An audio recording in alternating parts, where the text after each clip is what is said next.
So you're thinking about stepping out of your comfort zone in the classroom and into a corporate ID role, but your brain is full of doubts. I've been there and I get it. Transitioning to my first corporate ID role was really scary, but it didn't have to be.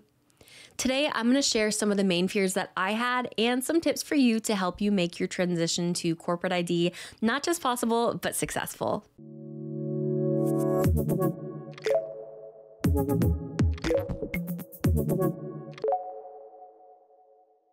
Hi, I'm Kristin. I was an 8th grade teacher for 6 years before I made the transition to instructional design. And teaching started out as a passion of mine, and then it slowly started turning into more of a chore. Now, I loved teaching, and I loved being able to build relationships with students and make an impact. But my real passion was creating great learning experiences and really being able to focus on the learning environment. And so I started to burn out when I felt like I was getting to spend a lot less time focusing on learning and a lot more time putting out fires. And I knew I needed something new. So I started to explore lots of different roles like customer success manager and project manager. And nothing felt right because, again, I knew that I loved to focus on learning. And so when I came across instructional design, it was almost too good to be true. It seemed like everything I wanted in a career, but there was one problem. Most of the roles that I saw were in a corporate environment, and I knew nothing about the corporate environment. When I thought about it, I thought of all of those general stereotypes, like it's really cutthroat and very competitive, and I didn't know if I was ready for that. But looking back almost 2 years later, after landing a corporate ID role and having a corporate ID role, I really wish I could just go back and tell myself that it wouldn't be as scary as I thought it would be. And so that's why I am going to share some of the fears I had about transitioning to instructional design, how I overcame those fears, and then provide you some tips to help you overcome them too. One of my biggest fears was that I was going to experience this loss of identity. And that's because teaching really was all-encompassing for me at the time. It consumed so much of what I did and thought and talked about. And the possibility of walking away from that was really scary. I was scared that I was going to lose my sense of purpose and identity that at the time was so heavily linked to teaching. And then on top of that, not a lot of people really associate the corporate sector with their identity, right? I had some friends in corporate roles at the time, and although I could have told you generally what they did, I couldn't tell you much about their title or really much about their jobs at all because they rarely talked about it.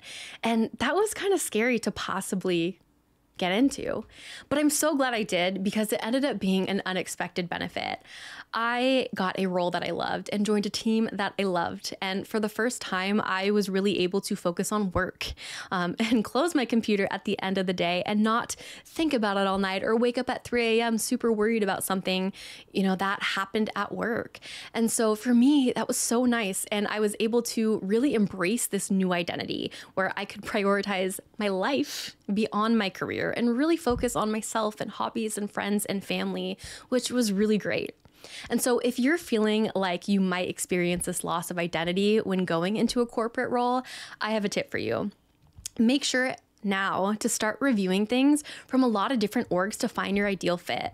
This is really important because if you feel like you're going to lose your sense of identity, you really can start looking for corporate roles that might match your values. So whether it's tech or healthcare or nonprofit or finance, there are a lot of different corporations. And if you start researching now and start looking at the job posting in these industries or the job postings in these industries, it can really help you out because if you find something that you like, you can start tailoring things on your LinkedIn and in your resume to start matching those industries. Another big fear that I had was adjusting to the culture. I knew that any corporate role I took on was going to be so much different than the culture of teaching, and I knew that was going to be a big adjustment.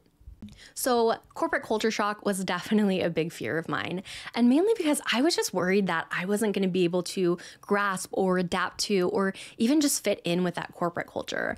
And I remember being so worried about this that I was consuming so much corporate related content like podcasts and YouTube videos and books just to kind of get a feel of what corporate speak was like or what the corporate culture was like. And that was very helpful. But what was also really helpful was actually having a corporate role and getting a feel for the culture and understanding that it's very different from teaching, but I definitely didn't experience a culture shock.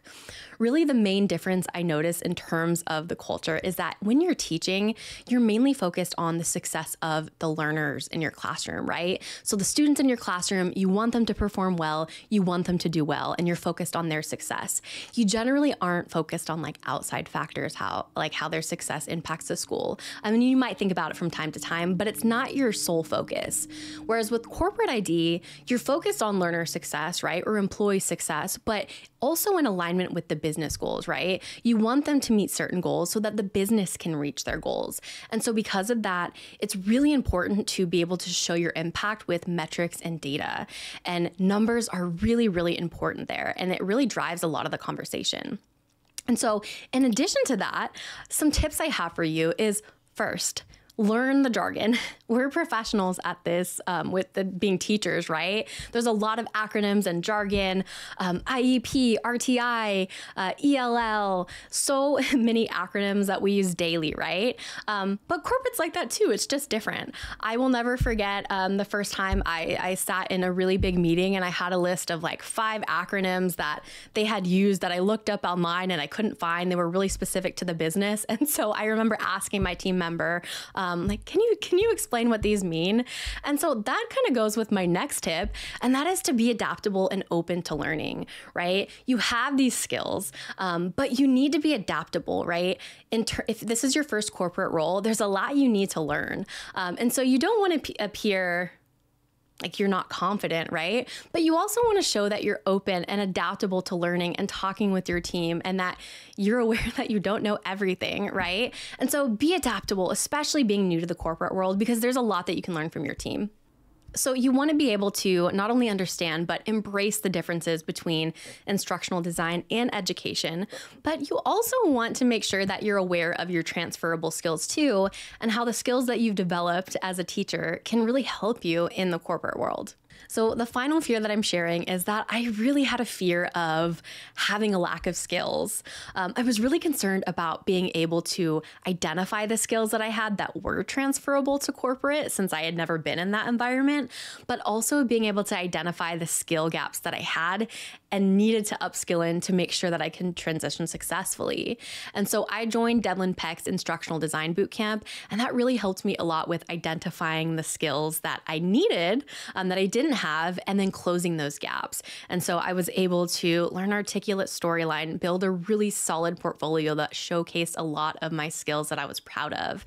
And that was really great. And through that, I also was able to realize that I did have a lot of valuable transferable skills.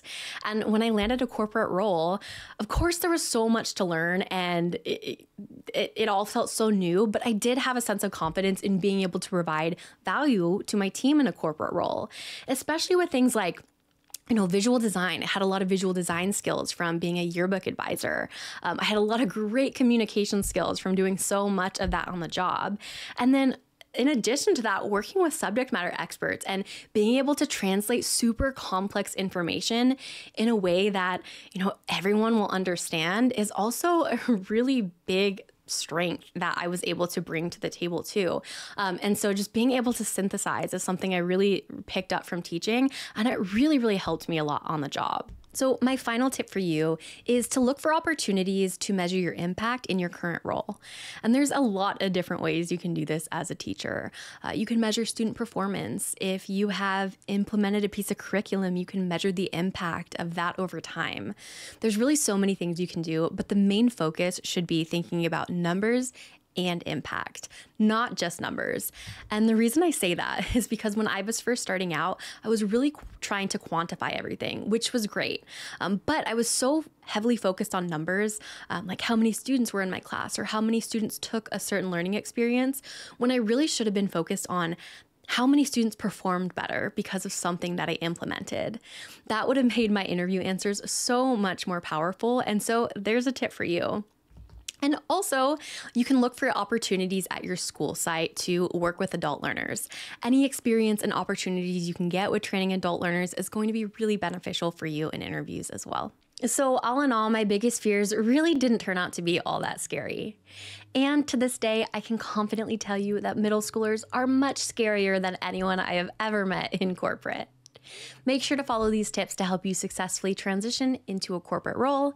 And if you're just starting out with instructional design, make sure to download the Become an ID checklist link below. Thanks for watching, and I'll see you next time.